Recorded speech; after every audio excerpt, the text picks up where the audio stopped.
everyone. Thank you again for joining Ed Knows Real Estate. Today we're going to talk about what to look for when hiring an agent to list your home, what qualities and everything to be, that are important when choosing someone.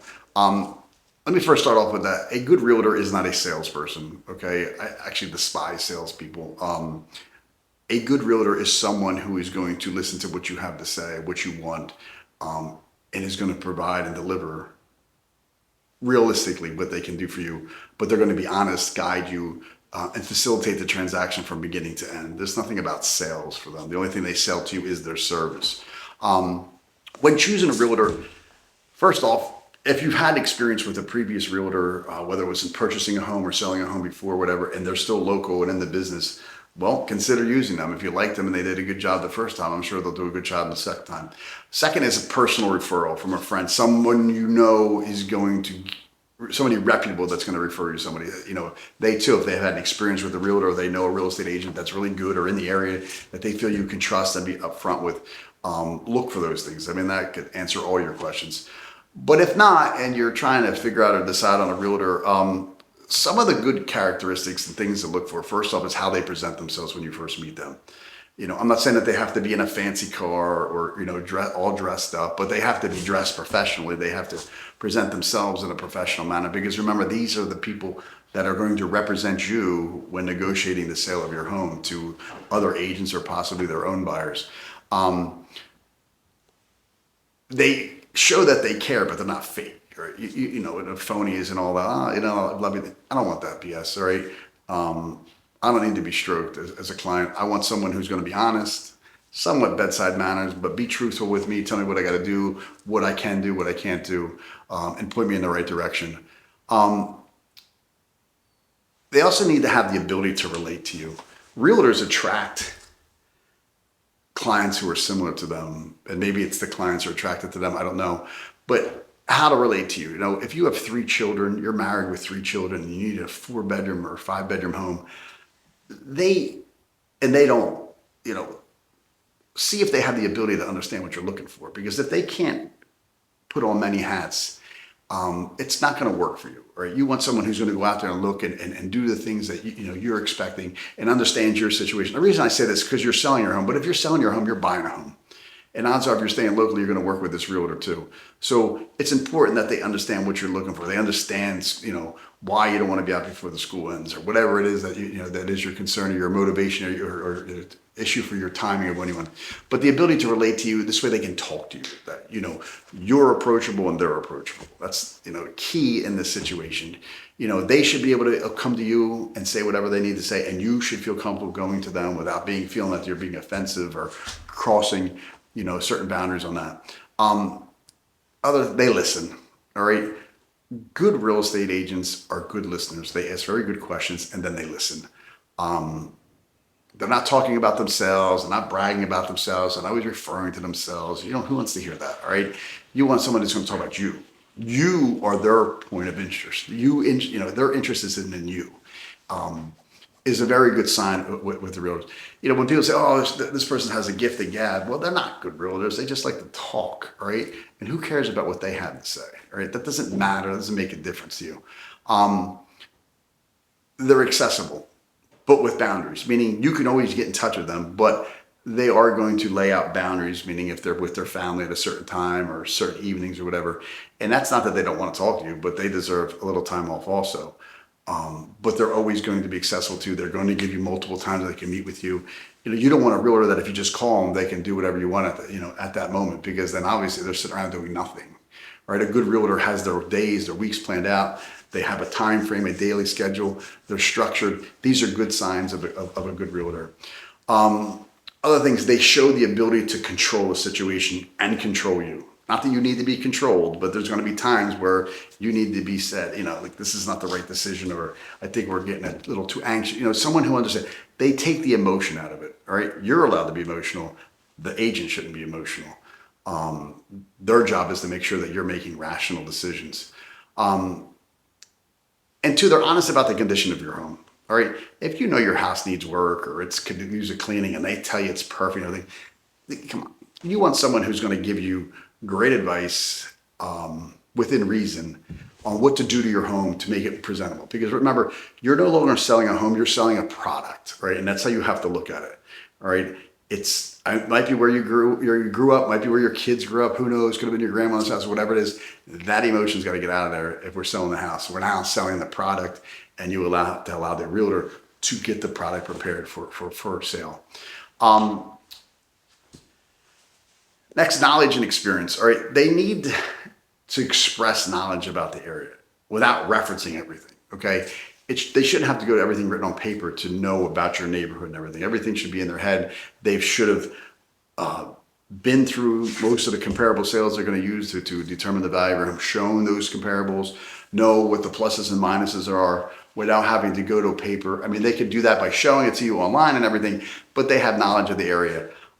They also have a presence in your market. You know, you've seen their name, you've seen their signs. From what you know, they have a good reputation. These are important things to look for. Make sure they're the ones that are going to be handling the negotiations, that they're not going to leave it to a third party. They're not going to dump it off to an assistant. Not that there's anything wrong with assistants or doing this, but you hire that agent because you like them and trust them. You want them to handle the negotiations because that is so important. And it's not just the price, it's the terms and everything else that goes along with it that makes this, the negotiation so important, to make sure that you're happy at the end and you get what you were hoping for. And their support staff is in-house. They're not hiring virtual assistants. They're not got somebody overseas. They're using somebody that's located, that's situated, their desk is in their office or maybe home, but you can gain access to them. If you need to bring something to them, you can do so, or vice versa, they get it to you. You know, you're not dealing with somebody that, you know, or it's a different person every time you call. Nobody wants that. So make sure that their support staff is in-house. Next is marketing, all right? Key things with agents, good agents, is they have a large network of agents they work with, all right?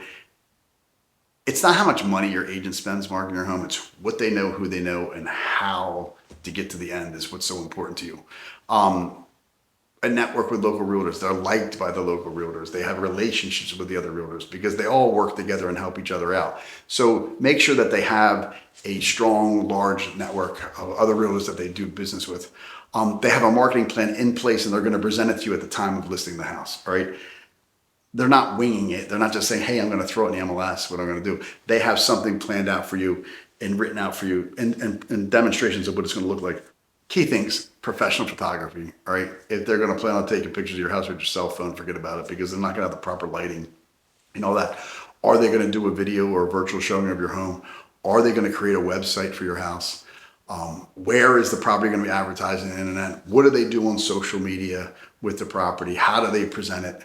Because what you need to remember is a realtor is going to sell your home. Whether it's the agent you hired to list your home, an agent from their office, or an agent from, another local office. That's who's selling your house, not Zillow. All right, Zillow doesn't sell your home. Zillow sells the leads to other realtors, which doesn't really help you when you're selling your home. It's a tool that buyers go to, but the greatest tool they're going to ever have is the realtor that they've hired to be their buyer's agent. And it's the relationship that your listing agent has with those buyer's agents that's really going to make a difference in getting your home sold.